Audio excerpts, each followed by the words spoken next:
Yon, at ngayong araw mga boss, samahan nyo ako dahil magluluto na naman tayo. Syempre alam mo na, ano ba to? Atay balunan. Ayan, sobrang tigas nga niyan, galing sa freezer, kaya heto, ibababad muna natin sa tubig. At syempre habang iniintay natin yun na lumambot mga boss, heto, may ipapakita ko sa inyo. Meron din kaming tinda nito, bali sa Lazada at Shopee. Ang tawag dito, body pillow.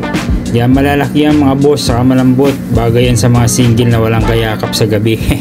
Nilalagay ko na lang sa comment section yung link mga boss. So heto, binalikan ko na nga yung atay, hindi pa rin malambot, matigas pa rin. Kaya heto, ipapakilala ko muna sa inyo yung bisita ko. Yan, habang pinapalambot natin yung atay mga boss, meron niya pala akong bisita dito. Yung Angel Loro.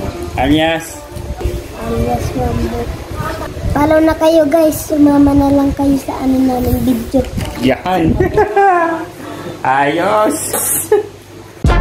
Yan, at binalikan ko na nga itong atay mga boss. So hindi pa rin siya lumambot, nakadikit pa rin siya sa plato, kaya hinayaan ko na lang muna yan. Tapos ito, kinuha ko na yung bawang at sibuyas para hiwain ko na lang muna. Ayan, pinipit ko nga muna yan bago hiwain mga boss. Mas maraming bawang kasi mas masarap. Yan, pagkatapos yung sibuyas, binalatan ko na rin at hiniwa habang naghihintay na lumambot yung atay. Sakto lang yan, pagkatapos ko nito pipilitin ko na talaga yan pagka hindi pa rin malambot. So yan, at all goods na nga yung ating pangsangkotsa, kaya gigisay na natin yan mga boss. Unahin natin yung bawang, pero depende sa inyo kung inuunan yung sibuyas, pwede rin naman. Pero ako kasi nakasanayan kong unahin yung bawang tapos sinusunod ko din agad yung sibuyas para hindi masyadong matusta yung bawang. So ayan na, ginisa na natin yung atay, tapos syempre nilagyan ko na agad ng pampalasa.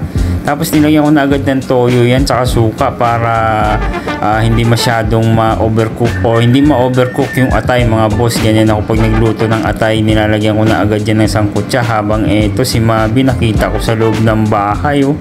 Yan, oh, parang binagi yung sala namin. So patay ako mamaya niya kay Mrs. Eto, binalikan ko na nga yung atay. Yan, konting pakulo lang yan mga boss. Tapos eto pa yung ano dyan, nilalagyan ko ng ketchup yan mga boss, mas masarap, medyo manamis-namis. Kulang lang ng sili yan, hindi ko na nilagyan ng sili kasi medyo gabi na, hindi na ako nakakuha sa likod. So heto, first bite mga boss. Ang sarap nga mga boss, ayos.